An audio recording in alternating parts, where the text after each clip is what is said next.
numéro 4. Les riches nourrissent le bon loup. J'ai entendu un jour la fable d'une femme qui racontait à son petit-fils l'histoire de 2 loups qui vivent en nous. Ils sont ennemis l'un de l'autre et se battent constamment pour gagner. La grand-mère dit que l'un des loups est jaloux, négatif et envieux. Pour ce loup, tout le monde est mauvais et désagréable. Puis la grand-mère dit à son petit-fils « Mais tu as aussi un autre loup puissant qui vit en toi, qui est très positif et capable de faire de grandes choses. Ce loup puissant peut t'emmener dans de nombreux endroits étonnants. » Le petit-fils regarde sa grand-mère et lui demande « Quel loup gagne la bataille à la fin, grand-mère ?» Elle répond « Celui que tu nourris, petit-fils, celui que tu nourris. » J'adore cette histoire car elle s'applique à toutes nos vies. Nous avons tous le mauvais loup ou le méchant qui vit en nous. Mais nous avons aussi un loup héros qui n'attend que d'être libéré.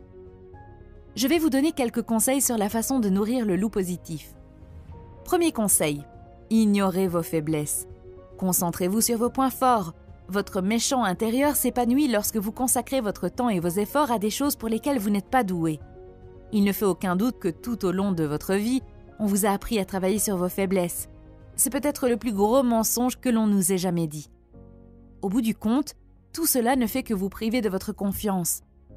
Depuis votre plus jeune âge, on vous a probablement dit « Tu n'es pas bon en maths, alors va faire plus de maths. Tu n'es pas bon en histoire, alors va étudier plus d'histoire. » En vous concentrant sur vos faiblesses, vous finissez par vous sentir inférieur inconsciemment. Par exemple, je suis une très mauvaise cuisinière. Alors, je ne sais pas comment j'ai survécu en vivant seule en tant qu'étudiante, ça je vous le dis. On m'a toujours dit que je devais apprendre à cuisiner correctement, mais pour être honnête, j'ai l'impression de perdre du temps en cuisinant et de ne pas être douée, ce qui signifie que je n'aime pas ce que je cuisine parce que ce n'est pas vraiment délicieux. Donc pour moi, l'idée d'améliorer mes compétences en cuisine est vraiment un mauvais conseil. Je préfère plutôt consacrer mon temps à faire ce que je sais faire, comme écrire des scénarios pour ces vidéos ou travailler sur mes autres projets. Je peux facilement engager une personne qui se rendra chez moi une fois par semaine pour préparer de délicieux repas et les conserver dans le réfrigérateur pour toute la semaine.